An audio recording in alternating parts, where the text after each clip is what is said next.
gi kwan mag jopuonje ma bende intiere godo mane skul sekondar ma Orero. Adhi nyaka kaunti ma Migori, Mbogo kiwinja jatend jopuonje skul sekondar ma Kanyawanga. Erokamano ahinya. In bende niwacho ni Kanyawanga kanyo ugeno yudo jopuonjre 450 madonjo e form 1. Aken un toro chal maru chal nade? Un gi capacity streams un godo adi ikruok mane ma bende useketo?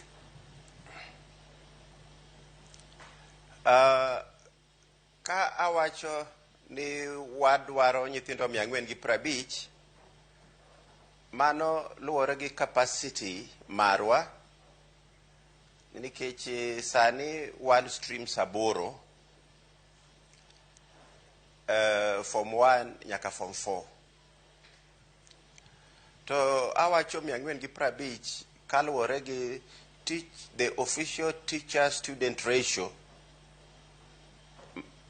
marwa ni wakete between 50 and 55, emomiyo wageno ni wabed gi nyithindo 450. To nyithindo nyalo biro makadh 450 ma wageno yudo. As we are right now, wan gi enough classes ma nyithindo gi nyalo bede.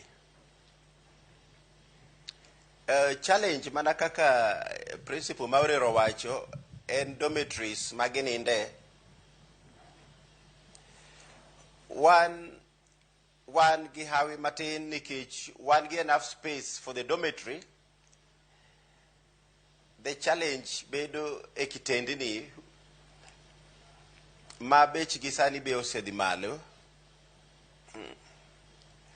Koro gik ma nyithindo tiyogo like lockers, chairs, beds ema kelo challenge maduong' ahinya. But the space ma wanyalo accommodate gie, as far as Kanyawanga is concerned, to ntiere. Erokamano ahinya. To Mbogo kaluwore gi achiedh nade ma bende ilero kanyo ka ikinde jopuonjre ma bende intiere godo, wang'e ni nitiere midhiero motenre kod kitendni ma bende nyithindo biro bedo ka ninde, lockers, kuonde ma bende nyithindo biro bedo ka bede. Aken ne ni ikruok mane ma bende nuntiere godo motelo, koso usebedo mana kurito omenda ma bende icholo kod piny owacho? Achiel wasebedo ka warito omenda ma piny owacho onego bed ni kelo. To gima timore ni omenda ma sirikal kelo be samoro ok rom. Koro gima wasebedo ka watimo Kanyawanga ka en ni watemo loso gigo e sikundwa ka.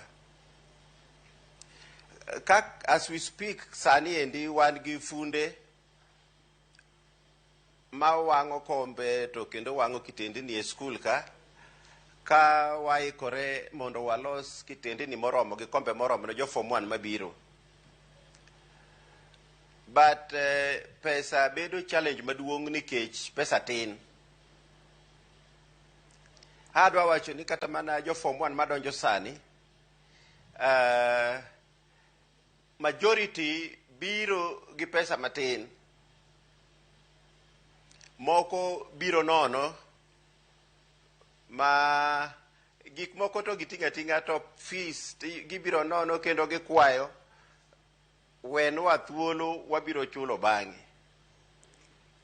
The greatest challenge ma wa face sani en pesa. Kamano. Erokamano ahinya. Keni bende wene jonyuol ma bende biro gi kwayo makamani kitang'eni achiedh nade ka nitiere sikunde kata mana jotend jopuonje ka nitiere gi achiedh nade, jonyuol bende nitiere gi achiedh nade kaluwore kod pek mar ngima. Ng'eni kaka un jotend jopuonje sikunde mag sekondar mu bende ubiro bedo unyisowa kaka otime weche mag school fee, nikech samoro bende school fee ka ema bende skul bende yudo kaka konyorego, school fee ka bende michulo godo jopuonje mamoko ahinya ahinya mago ma bende board mago mag sikunde miyowu. Adhi kaunti mano ma Kisumo, jakom mar keshe kaunti ma Kisumo Jopuonjre kiwinjo kaka Dickens